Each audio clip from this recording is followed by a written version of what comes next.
Homeless Bunny 26. Cinder Fall. I knelt alongside Watts and Reynard before the Queen. She wasn't truly here, small mercies, but Watts had managed to set up a CCT link to Evernight Castle in the Land of Darkness. Though I knelt at the head, with both men flanking me, I could feel their judging eyes on my back. It was no true authority.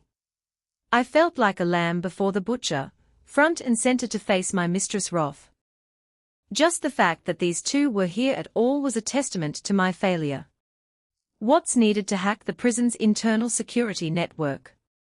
Reynard had to stealthily assault the guards from the outside, giving me the opportunity to conduct my own escape. I hadn't even been able to call for help on my own. I had missed a report and Salem had used the Grim to determine my location before mounting this rescue.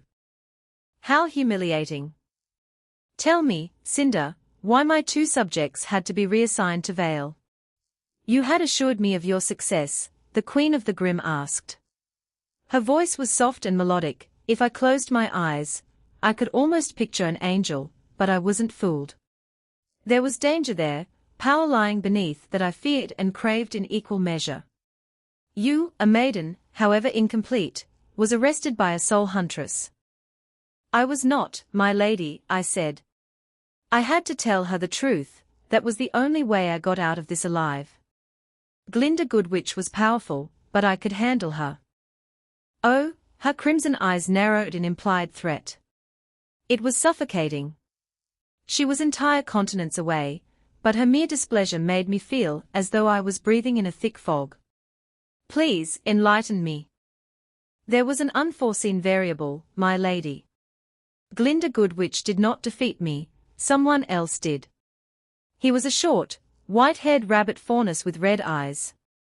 He was impervious to magic, and though I stabbed him, my swords could not pierce his aura at all. A second huntsman. I suppose with prodigious aura reserves. No. It was as though the magic itself fizzled out against his skin. At one point, he even plucked a fireball from my hands and swallowed it as if to prove a point. No amount of aura should have protected him from that explosion, I said. I felt beads of sweat run down my back. This would be tricky. My lady, he knew I was a maiden. One of Ozpin's pets perhaps. Salem hummed in thought. No, my lady. At the very least, I am sure that Goodwitch did not recognize him. She scolded him as if he was a student. Ozpin has always loved his secrets. It is not out of the question for him to keep a card or two hidden, even from his supposed most trusted. However, you are certain that he ate magic? Yes, my lady. Intriguing. I had thought the maidens and I were the sole remaining sorcerers. Is it possible for a man to wield magic? Of course, child, though White resurfaced, or how, I cannot say for certain. A name. Did he have a name? I apologize, my lady. A huntress in training recognized him, but I was too far to hear his name clearly. It sounded Mistralian. Perhaps I ought to test him. No matter. Ozpin will want to keep this new variable close now that he has been revealed. Arthur. Yes, my lady, Watts said from my right. Look for new additions to Beacon staff. Investigate any white-haired rabbit faunus. Cinder, you and Hazel are to recruit heavily. If your plan is to succeed, you must subvert the White Fang in its entirety. Yes, my lady, we chorused. I knew what she wasn't saying. Failure was not an option. The Queen of the Grim was not a forgiving woman, and it was only the investment she'd already placed into my body that kept her from simply killing me off to try again. This wasn't bad. I would have to share the glory for the fall of Beacon, but the Fall Maiden's power would be mine. Neither of my two compatriots could wield magic after all. And, with a little more support, I felt sure we could defeat Ozpin's newest chess piece. There was a certain irony in this, using the white fang to battle a faunus. Yes, this wasn't bad at all. Chen Yu. I put the finishing touches on 12 bento boxes.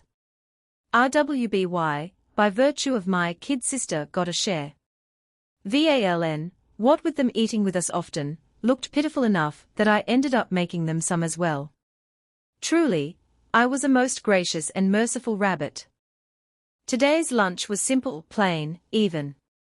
I made white rice sprinkled with sesame seeds for crunch, cucumber kimchi I'd allowed to marinate for several days with a basic application of time magic, and silken tofu with a small packet filled with a sweet soy sauce and sesame oil glaze. A second packet of freshly chopped scallions, kept separate for maximum crisp, finished the box. It was light, fragrant, and a departure from Vale's more European-themed fare. This menu was partially for the twins, who were originally from Mistral and grew up eating food similar to this, and Ren, my sole island of bromance amongst our 3 teams. We didn't get to hang out often, what with my cooking, the twins' training, and Nora's Nora-ness, but I cherished what few quiet evenings we had. We did not train or study together. Rather, we luxuriated in doing nothing at all. He was knowledgeable about many different types of teas and expressed an interest in the finer art of brewing, something I was delighted to teach. He sat still and listened as I went on about the various types of teas in my collection, their brewing methods, and flavor profiles. We tasted various snacks, and got to discuss the limitless pairing options for optimal serenity. The experience reminded me of the times I'd showed up at Totsuki Academy to teach. It was called the Totsuki Tea Ceremony and Culinary Academy, after all. My partner pranced into the kitchen, her schoolgirl uniform making her look even younger than she normally did. Despite all the initial whining, Militia had taken to school life unexpectedly well, and seemed to be enjoying herself. Amber followed behind, dragging Melanie by the hand. Though Miltia managed to make her own entertainment, Melanie was far less enthusiastic about becoming a student again, and seemed happy to flunk out of school. Rumors abounded. We were spoiled brats with platinum spoons, each of us becoming huntsmen for the glamour and fame rather than a sense of civic duty. This was given credit by the fact that half the school believed I was a schnee bastard. Another rumor said we were Amber's entourage, and that she descended from an extremely powerful line of huntresses. The twins served as her bodyguards and I was her personal chef, which was why I was excused from combat class. A third rumor said I'd somehow discovered aura cooking, whatever the fuck that was, which gave Osborne such a massive orgasm that he'd do anything for my food.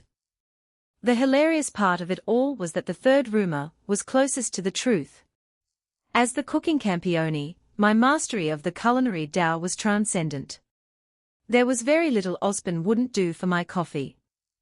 Ready to go? I smiled, handing out their bento boxes. You didn't need to make us bentos, Chinyu, Amber said with a grateful smile.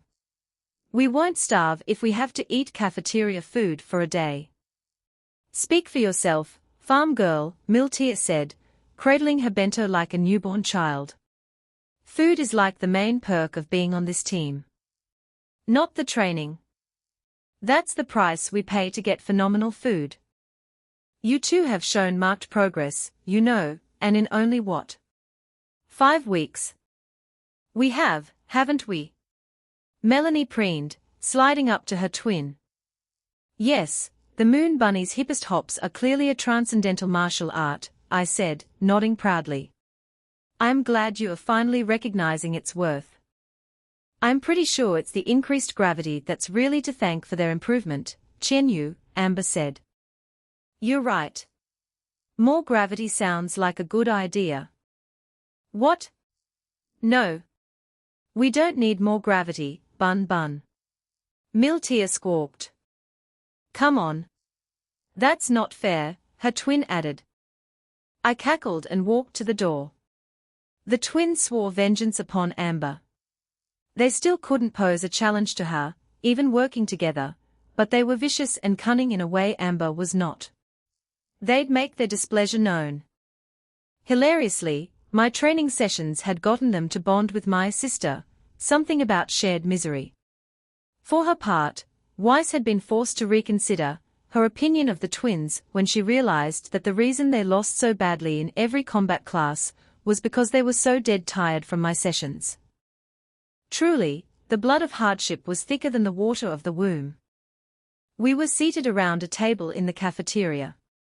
The silken tofu was delicious, light and smooth with a sweet salty glaze. The crispy cucumber kimchi perfectly complemented the tofu without overpowering it with sourness like a more fermented cabbage kimchi might. My food wasn't orgasmic this time. I'd be a rather poor chef if that was all I could do. Instead, the goal of this meal was to leave my Mystalian friends with a sense of fulfilled nostalgia. Everyone else got hit with a dose of tranquility, like listening to the rain and sipping a warm mug of hot chocolate. "Oh! Stop it! Please let go," a brunette bunny faunus yelped, thoroughly ruining the experience. I didn't need to turn around to know what was happening. Carden Winchester, leader of CRDL, was bullying a faunus. I took a deep breath and forcibly quashed my irritation. I would not become a tyrant like my eldest brother. Murdering every moron who dared interrupt the sacred ritual that was the dining experience was socially unacceptable. And, for all my many quirks, I took some measure of pride in being one of the more reasonable Campione. More importantly, it went against the fivefold Confucian virtues, and my lovely wife would be disappointed with me. Punishment was fine. Exaggerated punishment was not. If I told myself that enough times, maybe I wouldn't feel the need to punt Carden to menagerie. Beacon could always start a cultural exchange program, right? A few seats away from me, I saw Ilya stand, hands balled into fists. She'd been a target of Carden's bullying a few times, only for her to rip him a new one. She was a former white-fanged operative who was comfortable fighting for her life. Carden was a meathead knight with delusions of grandeur and zero real-world experience. It didn't take long for her to convince him quite thoroughly that she wasn't a valid target. That said, her team had closed around her to drive home the point. Ren always put himself between her and her ostensible bully. Pyrrha had called him out in combat class every chance she could, and with a viciousness that was atypical for the gentle girl. I thought the little chameleon appreciated Nora's offer to break his legs most though. Given the way they grew closer together because of Carden, I hadn't felt the need to intervene. Similarly, Carden didn't dare mess with me in the halls. Being the team leader of the only person who regularly handed Pyrrha Nikos her ass, this poor bunny wasn't an easy mark. If nothing else, I was rather well known for my speed and powerful semblance, however undercut that reputation might have been by my apparent cowardice. After that mess with Ilya, he'd stayed away from Faunus altogether for a week or so. It seemed he'd found his courage again. Blake looked conflicted. I'd gathered that she was the one who preferred to fade into the background, an introvert who'd rather surround herself with young adult novels than other people. She also possessed a strong sense of justice and often got in passionate debates with Weiss about the latter's father's corporate policies. She looked at Ilya, then at the bunny girl, Velvet was her name, and finally stood to back up her friend. That was good. The two had obviously been close, but there had been some friction between them, presumably because Blake abandoned the Fang. "Are you not going to join them?" Miltia asked me. Why would I? I shrugged. Those two are perfectly capable of handling CRDL, their collective asses. Well, yeah, but I thought you'd be mad. You know, Faunus pride or something. I keep telling you I'm not a Faunus, I'm a Campione. We are kind of our own thing. I reject the notion that I must feel some misplaced pride with Faunus simply because I happen to also have animal ears. So how about for disturbing our meal then? That's a much better reason. But the key is proportional punishment. Nothing I do to them will be proportional, at least in Osborne's eyes, and this is still his school. It's important to show the landlord some face. Huh? Although, I added, you do have a point. It's a travesty what that Velvet girl's doing. You can't blame a girl for being bullied, Chenyu, Amber chided. I can if she's blatantly stronger than them. I can tell, that bunny can wipe the floor with all four of those idiots whenever she wants. Wait, so she's pulling a Chenyu then? What does pulling a Chenyu mean? I'm not sure how I feel about my name becoming a process. You screamed like a girl and ran out of combat class, Miltia deadpanned. After making Carden nail Goodwitch with his mace, Melanie giggled. Yep. Do you just like pretending to be weaker than everyone? Like one of those shitty light novel tropes with a badass janitor. Oh, nah, I just wanted more time to cook and combat class is a waste of time, that's all, I chirped happily. I even got around to making a new cookbook, and started revising a few alchemical recipes lately. Oh, and just the other day, I ran out along the coast so I could find a reef. I got myself some fantastic groupers. They are under preservation spells in my trunk. Really, I don't think Vale benefits from the bounties of the sea enough. Weiss, my lovable little sister, drawled, perhaps that's because of the excessively large aquatic grim, like Phylong. Shipping of any kind is costly, Chenyu, never mind industrialized fishing. I'm starting to think the grim aren't worth keeping around. If I ever decide to claim Remnant as my protectorate, I shall see about expanding these industries further, I said with an imperial nod. No one at my table reacted. More than a month into the school year, they weren't surprised by such declarations anymore. Glad you're having fun while the rest of us are getting our asses kicked, my partner drawled. Anyway, she's not pulling a Chenyu. She's genuinely bothered by the bullying. She's just taking it for some reason though, and that's a travesty. 1 second. So saying, I vanished from sight. The next thing anyone knew, Velvet was seated to my left, eyes still scrunched shut in pain. Talking about it made me curious, so there, bunny solidarity. Say, Choco Bun, why are you letting them bully you? She looked around in a panic. Her. What? How did you? Don't worry about that.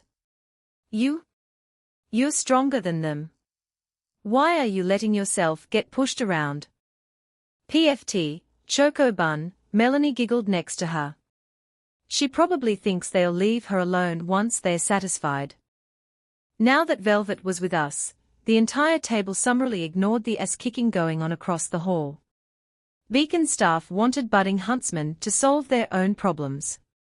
As it so happened, there was only one real way superpowered teenagers resolved conflicts.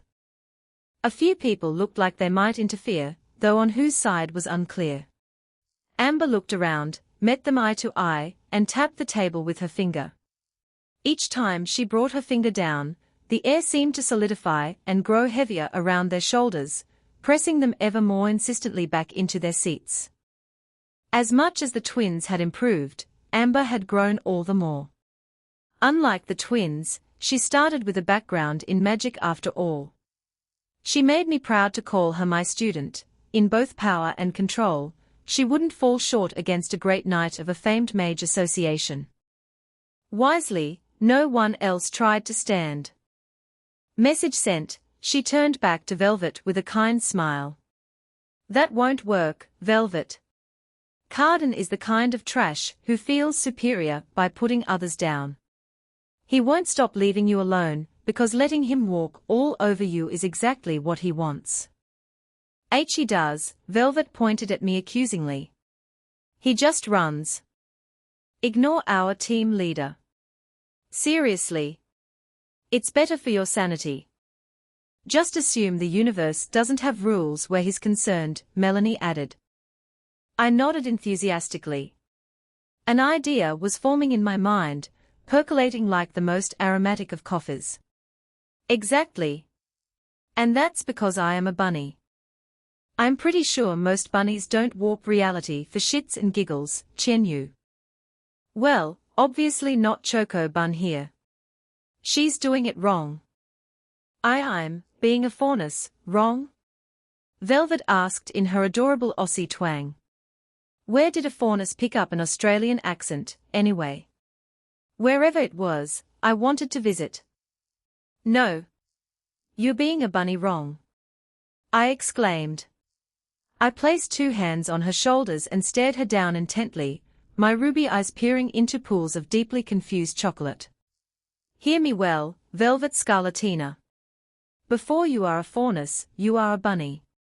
The bunny is the apex predator of this world. It is your divine inheritance to rule over all, as decreed by me, the jade rabbit, who is clad in lunar splendor. It's not. You're crazy. He is, Miltia drawled, but we love him anyway. Is it really insanity, when he can back up his bullshit? Her twin asked. She then proceeded to steal Ilya and Blake's bentos while they were busy. It is. It just means he's a very dangerous kind of crazy. True that, sis. Anyway, I cut in with a faux cough. We have a saying, the dragon is the king of the seas.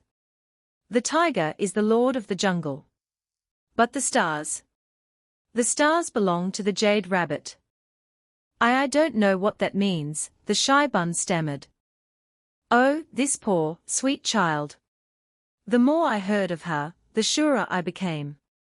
Unacceptable. I shall teach you the way of the bun. You will become the greatest of heroes, the champion of all that is fluffy and pure. You will hop across mountains and listen to the song of the cosmos. From this point on, as the sole bunny disciple of the jade rabbit, you are the young mistress of the lunar palace. Conduct yourself with dignity befitting your station. Miltia swallowed another mouthful of Blake's silken tofu. Joy, another training buddy. I didn't choose this. Velvet yelled. Silly Choco Bun. No one chooses Qianyu. I need an adult. I gave her a head pat. As one who had received the platonic ideal of head pats from the ruler of the martial realm, I considered myself quite the connoisseur of this sacred Tao. And, like the novice faced with Mount Tai, Velvet shivered as pure, concentrated comfort, and acceptance radiated down her body. I'm over 100 years old. Stop lying, she struggled to say. Her eyes were narrowed in unwilling pleasure. Her hands twitched towards her head, but her own body betrayed her, and would not permit her to stop this most sacred of rituals. I don't lie. You know, I don't think I've ever lied since coming to Remnant. It just so happens that the truth is stranger than fiction sometimes. Or constantly where Campione are concerned. You can't just draft me into your training sessions. Velvet thought desperately for an excuse. I have my own team, you know. Lies? They are not here in your time of need. Don't you know? A bunny requires at least 1 hug per day, or they'll die of loneliness. Amber snorted. You'd know, wouldn't you? Is that why you let the twins give you head pats? Precisely. You're impossible. Don't worry, Velvet Scarlatina. When I'm done with you, you'll make for a worthy young mistress of the lunar palace. Homeless Bunny 27. Qianyu. That was how I ended up with another student, for a total of an even dozen. When they found out I'd kidnapped Velvet, the rest of RWBY and VALN joined in out of curiosity. I fully expected the rest of CFVY to come find me eventually as well. I watched with a contented smile on my face, as my new minions tried to bunny hop in tenfold the standard gravity. Not only was this good for their core, legs, glutes, and sense of balance, the video I was taking would make for fantastic blackmail later. Not even Amber was exempt from this mandatory physical conditioning. She tried to cheat subtly with her magic, but I tossed a jagged leaf at her like a shuriken each time I felt her mana gather. By my side was a crackling campfire, the fire pit dug directly into the emerald forest floor. There was a pot filled with my special workout stew. It was something I'd perfected over the years and a personal favorite of my wife's. In fact, she was the one who commissioned the recipe from me. Her disciples trained hard and deserved to be rewarded with nutritious food that would help them progress along the martial Tao. This was a modified recipe without most of my divine blessings, but it was still supernaturally nutritious. It would ameliorate the side effects of training such as muscle aches without diminishing the results. Even better, it would slowly expand their souls, increasing their aura reserves with each mouthful. As with the food I fed to my team regularly, it was the expansion of potential rather than immediate gratification. It was also an apology of sorts. Blake and Ilya didn't get to have my bento because the twins ate their share. Sure, they were the ones who left, but I felt bad enough to offer to let them choose the menu for dinner. Naturally, Blake overruled Ilya and demanded seafood, so seafood stew it was. You seem to be having fun. Perhaps we should have made you a teacher rather than a student, Osborne said as he walked over. In his hands was one of his signature mugs. This one sported X-Ray, a superhero with his own titular comic that Miltia liked. I am, though being a teacher sounds like a chore, I said. I gestured to the campfire. Interesting mug. A gift from a past student. Since you're here, would you like a bowl? I would like that. That smells lovely. May I ask what's in it? Salmon, cod, grouper, clams, mussels, and shrimp. It's surprisingly easy to balance all these flavors. I also included several mushrooms I found nearby. There's also baby bok choy, onions, julienne carrots and green squash, and sliced daikon radishes. The spice mix is something my wife and I perfected together a while back. Hope you like seafood. I'll have to trust your expertise. If it's as good as your coffee, I'm sure I'll be delighted. I soon called an end to training and began serving bowls of stew next to rice. There had been several iterations of this stew. Originally, my idea of a seafood stew was to start with French bouillabaisse, but though delicious, it didn't quite fit the Chinese palate of Luo Hao's disciples. The broth made of tomatoes, dry sherry, and western herbs and vegetables simply didn't pair as well with white rice as I would have liked. So, I turned to another famous tomato-based soup, Guizhou-style tomato hot pot. It was light, a little sweet and sour, and suited their palates better. In the end, Luo Hao and I came up with our own spice blend because we preferred savory and spicy to sweet, but the base was reminiscent enough of both French and Guizhou origins. What are you doing here, headmaster? Weiss asked, as politely as ever. She was absolutely soaked in sweat, and her formerly pristine, white combat skirt had been stained green with grass, but she did her best to retain her regal demeanor. Enjoying a lovely bowl of stew, Miss Schnee, Osborne said. His cane had been forgotten by his side in favor of the dish. Given how magically charged that cane was, I considered his willingness to drop it a compliment of the highest order. However, I did come to discuss a few matters with your older brother. She placed her face in her hands and groaned. Not you too. Jacques found out, didn't he? I asked rhetorically. He wouldn't have called me that unless he had his reasons. Indeed. He has informed me with no uncertainty that I am to obtain a retraction from you. He looked thoroughly amused at that. Oh no, Weiss whined. He's sending a legal representative, isn't he? He has promised to do so should Qianyu not comply. He has also threatened to renegotiate dust prices with the kingdom, something that may have greater ramifications than your joke intended. I offered them a carefree shrug. I mean, I believe I wrote out a retraction already. It's on the Hunters Union BBS.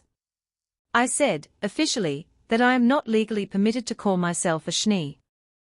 That got a snort from the twins. Yep. We have it in writing. Wait, Hold on, are you or are you not related to Weiss? Velvet asked. She'd been through so much recently. Her world had practically shattered as I endeavored to enlighten her of her own natural superiority. Really, I had no children. In exchange for our immense, fate-breaking power, Campione were almost completely sterile. As such, as the Soul Bunny, who was currently learning from me, it could be said that Velvet was my martial heiress. She was, technically, the young mistress of the Lunar Palace. I'm her big brother, I said with complete certainty. The tides flowed to and fro. The sun rose from the east. And I was Weiss' big brother. I declared it so, and so it was. Trifling concerns like a blood relation is irrelevant. I am because I say so. Trifling concerns, like the definition of the word brother you mean. Ilya drawled. Precisely. Your grasp on reality is very flexible, isn't it? I'm the Jade Rabbit, I told her as if that explained everything. Because it did. Be that as it may, Jack is not a man many cross lightly, and you've started a rumor that put horns on him, Osborne said. That's hilarious by the way, Ilya said with a barely suppressed cackle. I mean, if it's true, the Schnee are fucking hypocrites and Jack is going to be the most famous cuck on Remnant. It's literally everything the Fang ever wanted. We are not hypocrites. Weiss yelled. Your mom's love of bunny dick says otherwise, princess. Qianyu isn't related to me by blood, you insufferable lizard. Whoa, that sounds awfully racist there. Rejecting your loving brother. Calling me an animal. For shame, princess. I will. My wooden spoon blurred and put an end to that. Enough? What Osborne's saying is that Jack has a lot of influence and money because he's got a monopoly on dust, right? Yes, that's right, the headmaster nodded.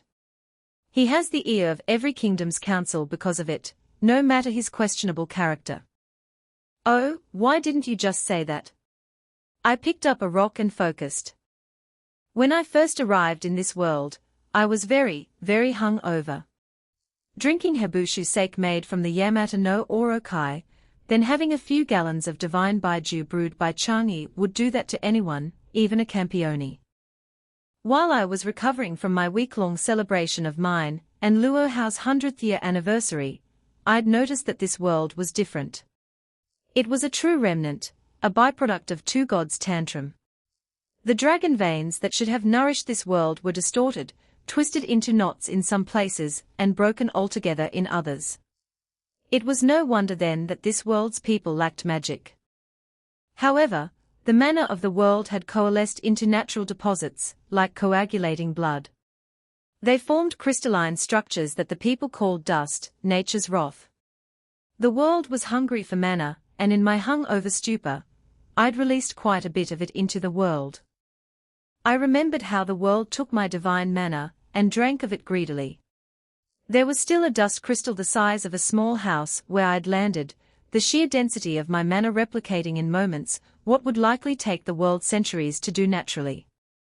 Now, I was not the most learned mage amongst my siblings, that was probably either Vauban or Aisha, but I did fancy myself an expert of some modest ability.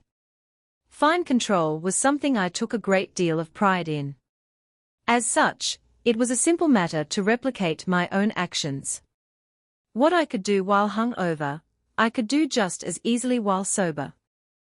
As they watched, I trickled a hint of divine mana into the rock in my hand.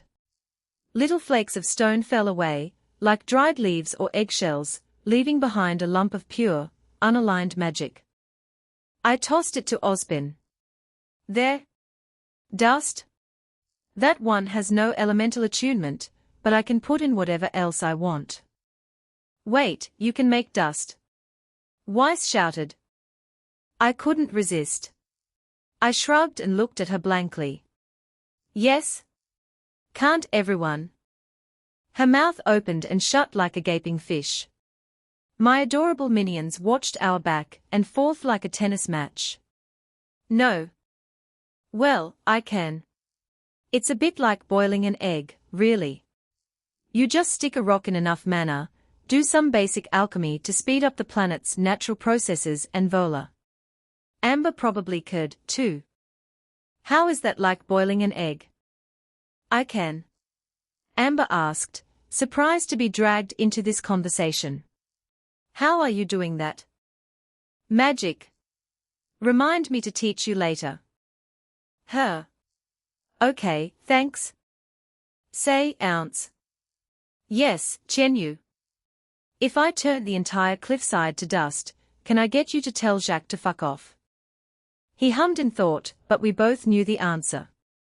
He was the only person on Remnant with the right frame of reference to understand my nature, as a godslayer, chiefly that there was nothing figurative about my titles. The crowns I claimed, I'd earned. He had the choice between pissing off some corporate fat cat and potentially getting in the way of a godslayer's fun, and facilitating said godslayer's fun, while being rewarded beyond any mortal's imagination. That was no choice at all. Yes, that can be arranged, he said finally. As headmaster, it is my duty to promote Vale's continued security and prosperity. That said, Jacques Schnee will likely demand a response regardless. You let me deal with that.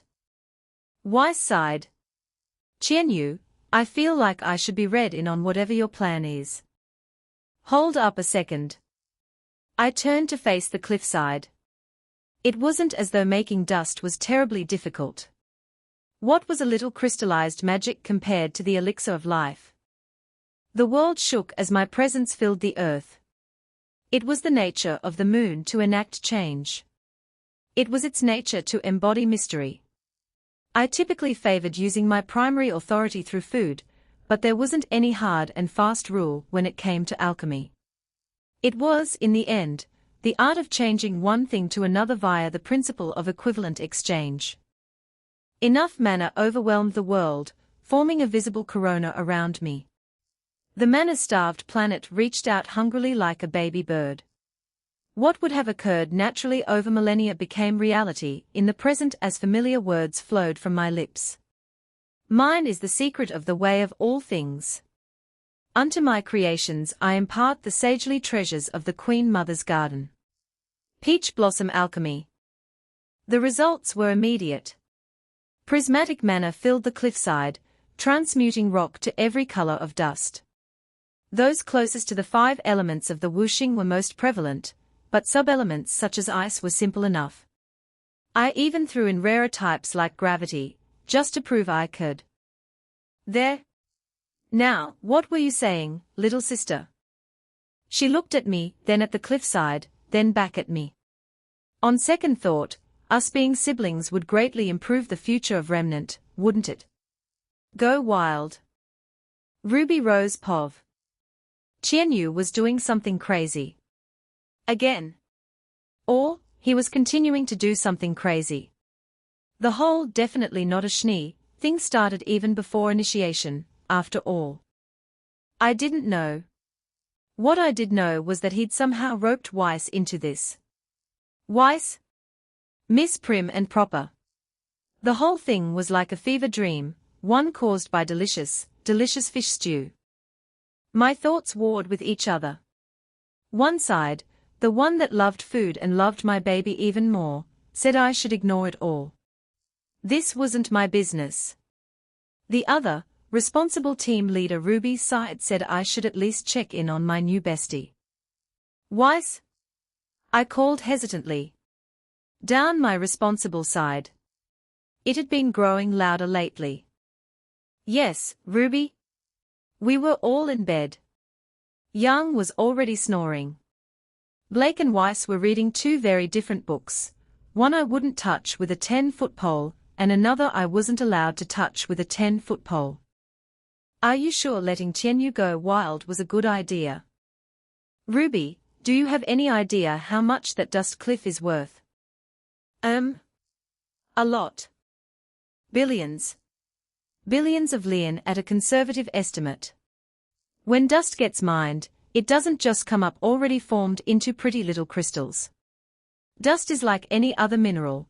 It shows up in veins and nodes that need to be carefully extricated from the surrounding stone. Okay, so what? What happens when you hit dust too hard? Ooh? I knew this one. It explo. Yes, oh. Mining dust is extremely hazardous. It needs incredible precision to do right, or the entire mine could collapse. The best case scenario would be that the dust around you goes off, making it all worthless. I heard Blake close her book. Which is why the SDC's policies are. Not now, Blake. I already agreed that Father's a horrible person. Weiss snapped. What I'm trying to say is, dust needs to be extracted, purified, and condensed into mostly inert crystals that can be safely handled and transported. Qianyu didn't just make a whole lot of dust, he made extremely pure, high-grade dust that doesn't need expensive mining equipment, doesn't pose a risk to the surroundings, and skips much of the refinement process. All of that costs Lian to arrange, never mind the logistics and support staff required to make it all possible. So, it's worth a ton. More money than you can imagine. Just the money saved on equipment, personnel, and time alone would make that cliff the single most profitable dust mine in the world. I was starting to understand. Qianyu, as always, made no sense. Given everything I'd overheard when he and Professor Osborne first talked, I shouldn't be surprised anymore. I'd already ruined more than one weapon in combat class, because our baby was invincible, and any normal steel that met lunar cold iron was going to lose. The cliff was yet another one of Qianyu's impossibilities.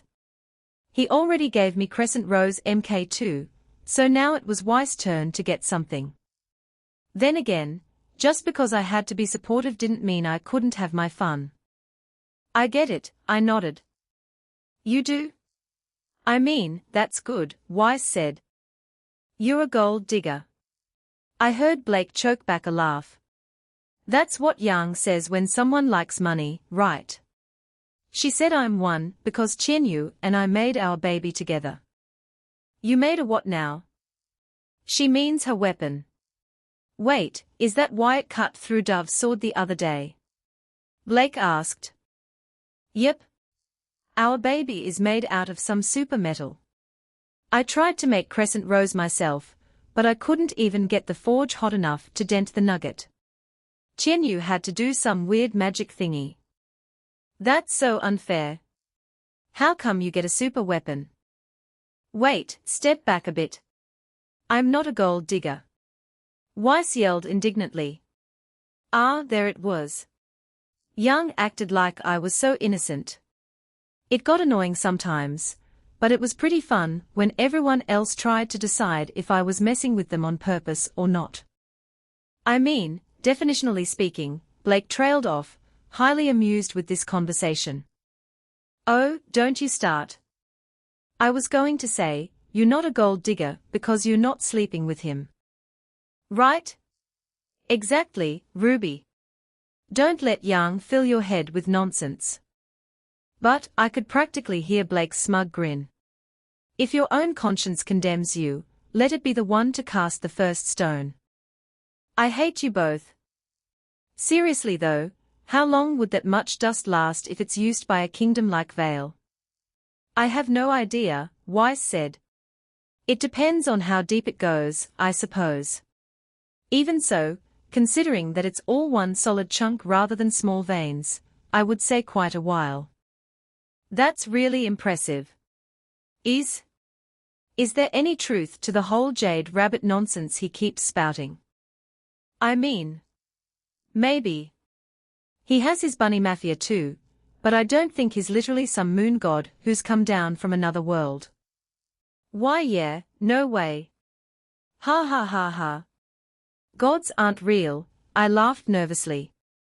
And they definitely didn't abandon the world. And Qianyu didn't regrow like half of someone's soul with a cake pop.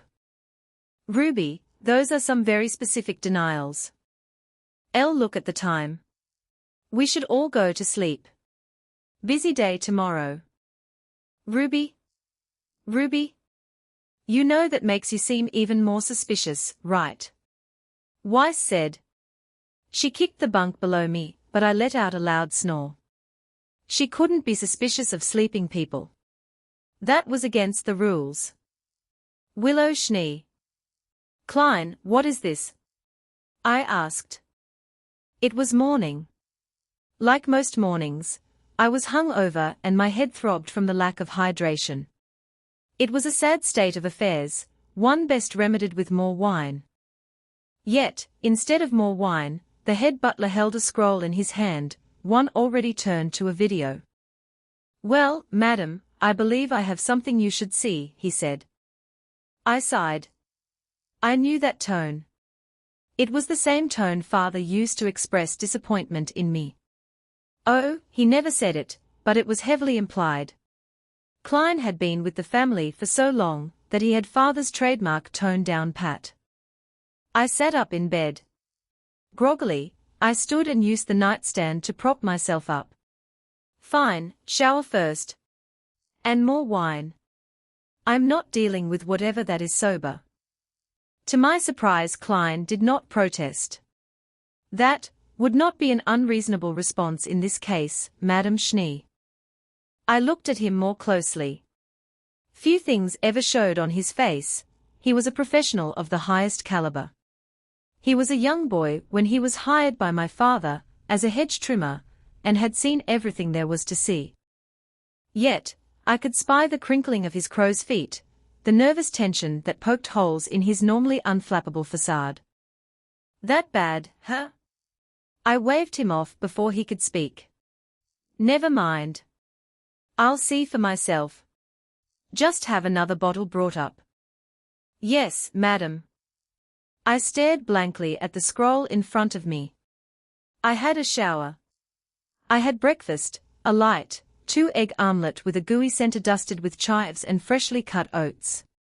I had a glass in hand of the finest Pinot Noir money could buy and a pleasant buzz going. This was the most alert I'd been in days. I failed to compute what was in front of me. Klein? Yes, madam. My butler replied dutifully. Is this real? I asked. It was unlike me to stutter, not without another 4 glasses anyway, but I wasn't sure how else I should phrase my question. Preposterous, madam. You have not vacated Schnee Manor for a long enough duration to. Not that.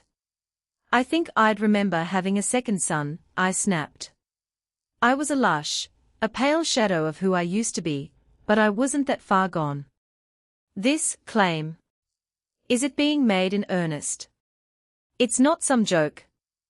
As far as we can tell, Miss Weiss had not seen fit to reject the claim.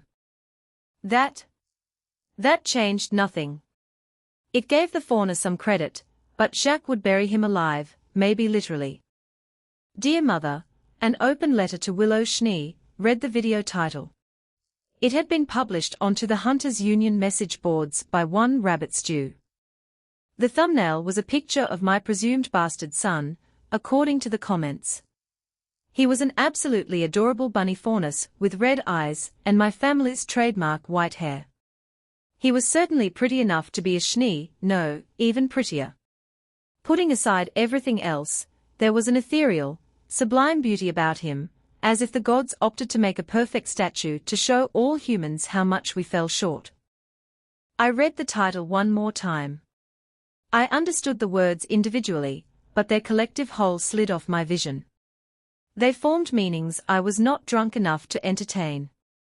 Surely no one was this suicidal. I threw back the glass. When that emptied, I tossed it aside and reached for the bottle before downing it as fast as I could. Fine, I hiccuped. Let's hear it. I pressed play.